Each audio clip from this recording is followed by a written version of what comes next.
Hi guys, how are you? It's Jordan again, and today I'm here to talk about plants.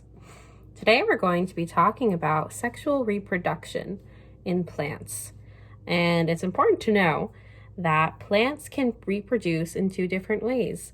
They can reproduce sexually or asexually. Sexual reproduction in plants occurs when there are both male and female parts. Asexual reproduction occurs when there's not. Okay, first we're going to talk about flowers. You guys remember what flowers are, right? Well, here, I'm going to show you some pictures of some pretty flowers just in case you forgot. Here we have a picture of some tulips, a rose, and a sunflower. Aren't those flowers beautiful? I love looking at flowers. And did you know that flowers reproduce sexually? This means that flowers have both male and female parts. Now let's look at some flowers in a little bit more detail. So here we have a diagram of a flower. First, we're going to talk about the stamen. The stamen is the male part of the flower. The anther is located at the top of the stamen. Pollen is produced in the anther.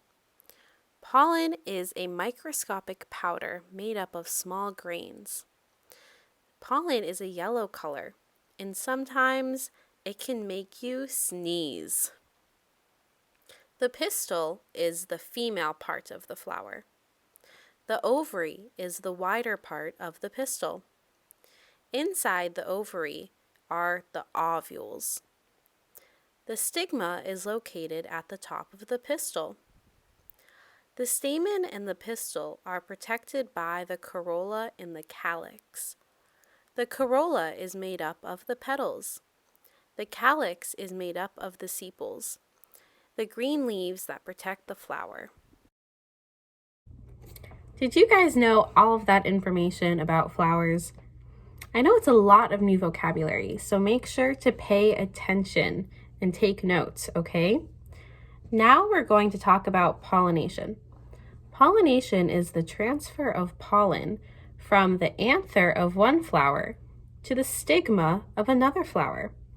There are two main types of pollination: insect pollination and wind pollination. Insect pollination.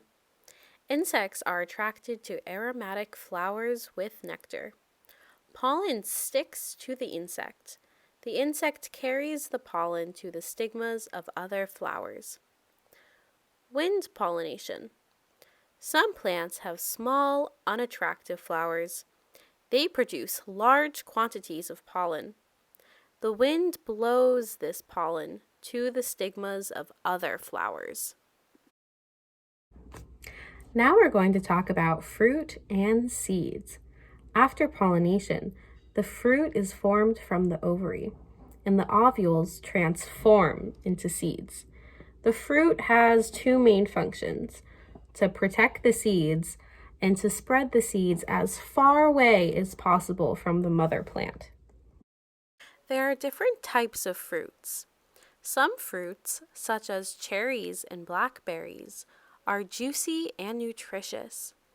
Animals eat them and later eliminate the seeds in their excrement. Dandelion fruits are light and have long hairs attached to the seeds. The wind carries them to other places. Other fruits have tiny hooks and are carried to other places in animal fur.